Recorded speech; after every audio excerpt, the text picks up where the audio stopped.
Hello everyone, welcome back to our channel Pooja's corner. और मैं हूं पूजा। स्वागत करती हूं आपका आपके चैनल में। तो दिन की शुरुआत हो गई है और दिन में आप देख रहे हो कि मैं लगी हुई हूं रूम को ठीक करने में, क्योंकि आज उठने में भी थोड़ा लेट हो गया। और बच्चों के साथ ना कमरे की जो हालत होती है ना, वो अब मैं समझ रही हूँ। पहले जब सब बताते थे तो मुझे लगता था नहीं, ऐसा इतना तो नहीं होता होगा, ऐसा तो नहीं होता होगा। लेकिन अब मुझे समझ में आ रहा है कि क्या हालत होती है कमरे की। तो आप लोग देख सकते हैं कि उसके कपड़े, मतलब छोटे छोटे कपड़े इधर उधर फैले हुए हैं। क्योंकि जब हम बेबी को गोद में लेके बैठते हैं ना, तो जो भी इर्द गिर्द चीज़ें होती हैं वहीं हम लोग उसको फैलाते रहते हैं, वहीं रखते रहते हैं, वहीं उठाते रहते हैं, क्योंकि उसको लेके तो उठना होता नहीं है तुरंत से। तो बस इसीलिए सारी चीज़ें फैली रहती हैं। तो अभी मैंने सारी चीज़ों को व्यवस्थित किया है। और आज हुई है थोड़ी सी बारिश, तो जिसके कारण ना कपड़े मैंने उसके अंदर ही डाल दिए थे। तो ये रात में फ़ैन चल रहा था तो मैंने यहाँ पे ये कपड़े डाल दिए थे, तो लगभग सूख गए हैं। ये छोटे छोटे कपड़े देख के ना बहुत अच्छा लगता है। देखने के लिए ढेर सारे रहते हैं, लेकिन जब इनको धुलने जाओ ना तो ऐसा लगता है जैसे अपन के तो एक दो कपड़ों के बराबर ही रहते हैं। तो ये सारे कपड़े मैं निकाल के थोड़ा सा धूप लगा दूंगी, क्योंकि नाइट में इनको मैंने अंदर ही डाला था। और लल्ला की हो रही है मालिश, तो माँ कर रही है मालिश उसकी।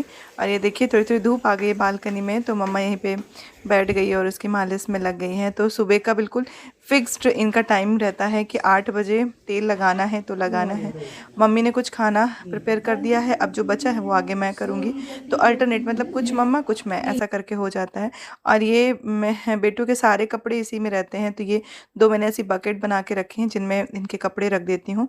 तो बच्चों के कपड़े आपको रखने के लिए ऐसे ही 2-3 बकेट रख लेनी चाहिए। जिसके घर में बेबी है उनको सबको पता होगा, लेकिन जो न्यू मॉम्स हैं उनके लिए तो बहुत हेल्पफुल है। मैं भी किसी का देख के ही मैंने ऐसा यूज़ किया कि हाँ, ऐसा कर सकते हैं। और अब मैं फटाफट आ गई हूँ किचन में। और इस समय पे ना मेरा जो नहाना है वो बिल्कुल लेट होता है। मतलब ट्यूशन वाले बच्चे आते हैं, उनको पढ़ाने के बाद मैं कुछ खाती हूँ, उसके बाद मैं नहाती हूँ। ऐसा मेरा शेड्यूल बन चुका है। तो ये सब्जी मैं लगा दी हूँ और इनका बस आने का टाइम हो रहा है। ऑफिस के लिए इनको जाना रहता है, तो लगभग 9 बजे ये खाना खाने आ ही जाते हैं। और ये आ गए हैं और मैं रोटी सेक रही थी तो इन्होंने खुद से अपनी थाली ले ली। तो ये बहुत अच्छा है कि ये भी बहुत कोऑपरेट करते हैं। तो इनकी थाली मैंने लगा दी है, ये लेके अपनी थाली जाएंगे। तब तक मैं रोटियां बन गई हैं तो क्लीनिंग करके फिर मैं पढ़ाने जाऊंगी। मेरे बच्चे भी आ गए हैं ट्यूशन वाले। बहुत दिनों से रिक्वेस्ट आ रही थी कि ट्यूशन का आप वीडियो नहीं दिखाते हो, तो आज देख लीजिए आप लोग।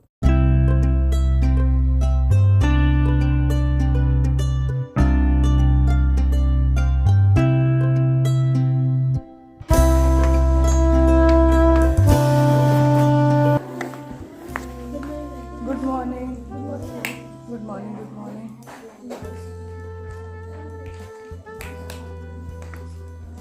क्या लिख रहे हो? मीनिंग्स लिख रहे हो अभी? वो लिख लिए पार्ट्स ऑफ स्पीच। चलो message. Floor, rice flour. Rice मतलब चावल, फ्लोर मतलब आटा। आ जाइए।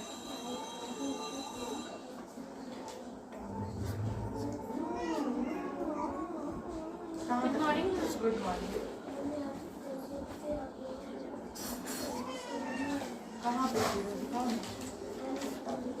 गलत बात, इसी कॉफी में किया करो। Good morning. इधर आइए, इधर। Good morning ma'am. Good morning. कहाँ थे आप? मैम घर में नहाने गया। क्यों? पवित्र होने, इधर इधर आंखों में फाइंड द नेक्स्ट नंबर, ठीक है? 3/4 इक्वल्स टू अपॉन 16। 4 पे टेबल तब तक पढ़ना जब तक कि 16 ना आ जाए। वो कैसे दिए हैं? एक इंटीजर्स दिए हुए हैं जिसमें 81 इज लेस देन 237। 81 छोटा है 237 से। तो हम क्या करेंगे बेटा? अप्लाइंग। मैं कितना भी चाह लूँ ना कि मैं समर में क्लासेस ना लूँ, बच्चों को मैं ट्यूशन की छुट्टियाँ दे दूँ, पर मेरा जो मन है ना वो बिल्कुल नहीं मानता है। तो वो बच्चे तो नहीं आते हैं जो जिनके पेरेंट्स नहीं पसंद करते गर्मियों में। उनको ये लगता है कि समर में जाना वेस्टिंग है, लेकिन वो ये नहीं समझते हैं कि यदि बच्चा ऑल टाइम पढ़ाई के एक शेड्यूल में रहेगा ना, तो उसका पढ़ाई से मन नहीं छूटेगा। यदि वो कॉपी किताब हर दिन टच करता है ना, तो उसको ये रहता है कि हमें कुछ चीज़ें करनी है। यदि समर में बिल्कुल भी बच्चा नहीं पढ़ता, तो जब वो स्कूल टाइमिंग में स्कूल जाना स्टार्ट करता है और फिर ट्यूशन भी जाता है, स्कूल भी जाता है, तो उसको बहुत बर्डन लगता है। इसलिए मेरा मानना तो ये है कि बच्चे को एक दिन भी आप बुक से अलग मत करिए। उसको उसको मतलब ये सिखाइए कि आपको 2 घंटे 3 घंटे बैठना है, कुछ नहीं करना है। तो राइटिंग्स अपनी सुधारनी है। गर्मियों में हमारे पास बहुत अच्छा टाइम रहता है, हम बच्चों का वर्ड पावर इंप्रूव कर सकते हैं, राइटिंग इंप्रूव कर सकते हैं। तो ये सारी चीज़ें ज़रूर करनी चाहिए। और मेरी फैमिली का ये रिक्वेस्टेड वीडियो था कि आप मतलब यूट्यूब फैमिली का रिक्वेस्टेड वीडियो था कि आप अपने ट्यूशन का जो ये शेड्यूल है मुझे दिखाइए कि आप किस तरीके से ट्यूशन पढ़ाते हो। तो मेरा कोई बहुत बड़ा ट्यूशन क्लासेस नहीं है, मैं घर में ही ट्यूशन देती हूँ। और छोटे स्तर पे छोटे बच्चे मेरे साथ हैं, 10th तक के बच्चे मेरे पास रहते हैं, और ये सारों को मैं अच्छे से टीच करने की कोशिश करती हूँ। तो अभी तो गर्मियों के कारण बच्चे कम हैं, इसलिए आपको कम दिख रहे होंगे, बाकी ये पूरा हॉल मेरा भरा हुआ रहता है। दे सकते हैं ब्लैक बोर्ड में पढ़ाना वो अलग चीज़ होती है, वो तो स्कूल में भी बच्चे पढ़ते हैं। लेकिन जब आप इस तरीके से टीच करते हो ना, इस तरह से उनको उनकी कॉपी में ही उनको क्वेश्चंस बताना, वो अपनी कॉपी में करके बताएं, तो ये जो होता है शेड्यूल ना, ये होता है ट्यूशन का एक मेन जो कहते हैं ना कि थीम जो होती है ट्यूशन की यही होती है। लेकिन अब उसको अलग तरीके से बना दिया गया है, बड़ी बड़ी क्लासेस में बच्चों को बैठा दिया जाता है और वहाँ पे ब्लैक बोर्ड में समझा दिया जाता है। तो ऐसे में बच्चे नहीं समझते हैं, मेरे हिसाब से नहीं समझते हैं। जिसके हिसाब से समझते होंगे तो उनके लिए वेल डन है। बस बटुआ, बस बटुआ, बस बटुआ। हाँ और ये पता है मेरे पास आने के लिए ऐसे कर रहा है। तो ज़्यादा तो मुझे नहीं पहचानता, लेकिन थोड़ा सा भी इसको ऐसा फ़ील होता है ना कि मतलब उसको भूख लगती है तो फिर ज़रूर रोता है मेरे लिए। तो बस यही है, मम्मा के पास ये बहुत खुश रहता है वैसे तो। अरे देखिए मम्मा, और इस समय मेरा दिन ऐसे बीत जाता है पता ही नहीं चलता इनके साथ। और ये अभी सो रहे हैं, और मेरा सुबह पे लंच हुआ था, लेकिन लंच और ब्रेकफास्ट साथ में हुआ था, तो थोड़ा जल्दी खा लिया था मैंने। अभी मेरी बिंदी नहीं लगी हुई है, थोड़ा अजीब सा लग रहा है, अभी उठूँगी तो लगाऊंगी। तो आज ट्यूशन पढ़ाने के बाद मैंने अपना लंच कर लिया था, ब्रेकफास्ट का टाइम नहीं मिला था, तो लंच ही कर लिया था 11 बजे। अब बज रहे हैं, अब हुआ है टाइम 2:33 है, तो 2:33 है, तो अभी मैं सोच रही हूँ कुछ खा लेती हूँ। तो कुछ स्नैक्स खाने का मन कर रहा है, तो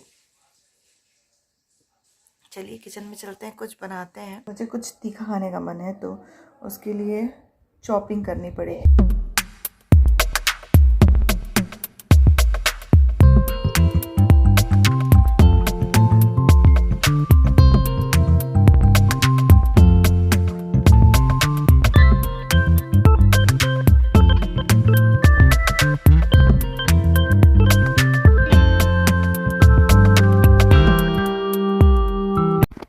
तो सारी चीज़ें मैंने काट ली हैं और मिला ली हैं। तो आपको मिर्ची जितना रखना है उतनी डालिए, और चाहें तो आप इसमें पीसी मिर्ची भी डाल सकते हैं, पर मैंने हरी ही डाली है। और उसके बाद मैं यहाँ पे ले रही हूँ ये आप चाहें तो ना इसमें मुरमुरे ले सकते हैं। मैं मुरमुरे वाली नमकीन ले रही हूँ, जो मैंने कुछ दिन पहले बनाई थी, और उसमें मैंने काला नमक डाल दिया है, जो उधर मैंने चॉप करके रखा है। और साथ में मेरे पास नींबू का अचार था, तो उसमें जो उसकी ग्रेवी होती है ना, खट्टापन लाने के लिए मैंने वो थोड़ी सी डाल दी है। आप चाहें तो ना यहाँ पे हरी चटनी डाल सकते हैं, मीठी चटनी डाल सकते हैं। मैंने बस हरी चटनी डाली है, और ये बहुत यमी बन के तैयार होता है। ज़रूर ज़रूर ज़रूर ट्राई करिएगा। और मैं इसको खा के, पहले तो आप लोग टेस्ट करिए कैसा बना है, ज़रूर बताइए, और मैं टेस्ट करके बताती हूँ आपको, है ना।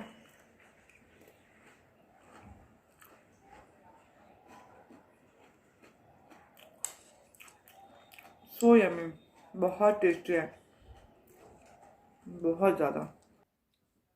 आज रात भर ये बहुत ज़्यादा परेशान किए हैं, और अभी सो रहे हैं आराम से। तो ये चैन की नींद सो रहे हैं, और अभी मुझे नींद नहीं आ रही। जब मुझे नींद आएगी ना, तब ये सोने नहीं देंगे।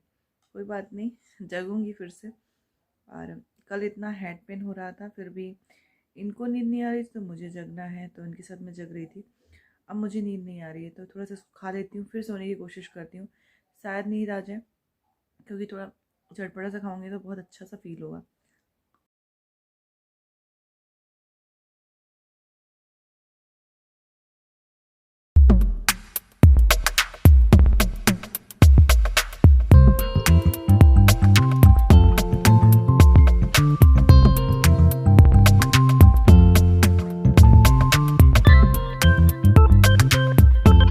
जैसा कि मैंने स्टार्टिंग में बताया था, आज मम्मा नहीं है तो इसलिए ये सारा काम मुझे करना पड़ रहा है। बाकी वरना मालिश का काम मम्मा का ही रहता है, इसको पूरा तीनों टाइम मम्मा मालिश करती है।